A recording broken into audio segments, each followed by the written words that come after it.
Welcome back to the Watchman. Tonight we're going to do a little devotional entitled Be the Two. It can be found in Numbers chapter 13 to 14. And I actually have to give props to themanchurch.com. In my last biblical study, we went over this particular chapters on the life of Joshua. And I just thought it was so impactful that I kind of wanted to share it with you. So I'm just going to give a basic overview of the key points that I learned from that study. So as I said, Numbers chapters 13 to 14 talks about the 12 spies that went into the promised land.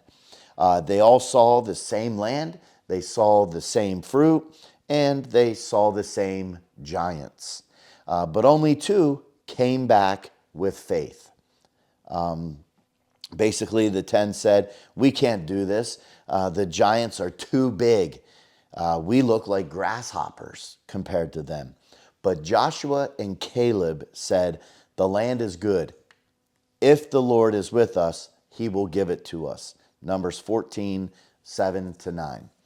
Now, remember, same land, same obstacles, but a different spirit. 10 said, no way, we're scared. 2 said, yes, let's go in. God is with us. So a couple key points. Number 1, faith sees through the giants. The 10 spies, they were focused on the size of the enemy. Joshua and Caleb focused on the size of their God.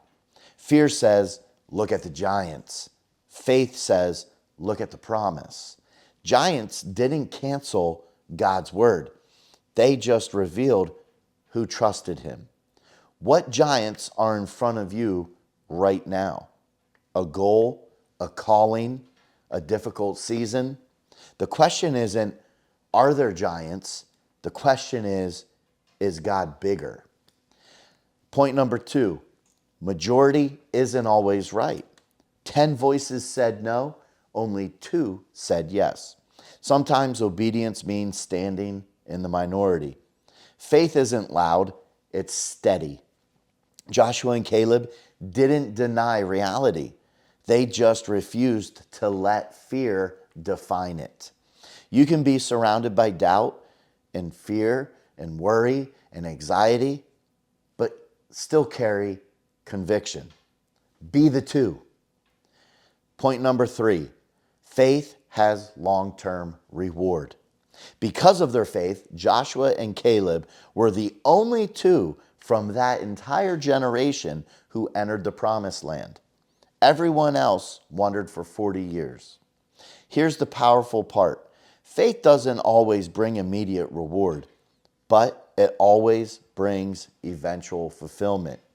Here's the powerful part. Okay? Galatians chapter 6, 9 says, let us not grow weary in doing good. Joshua and Caleb waited decades, but they did, in fact, get to walk into the promised land.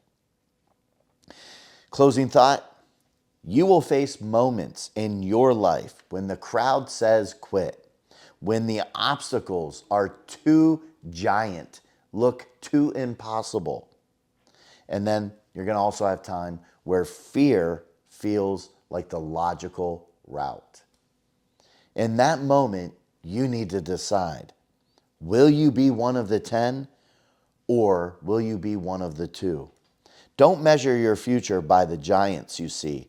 Measure it by the God who promised. Be the 2. Take care. God bless. And be strong.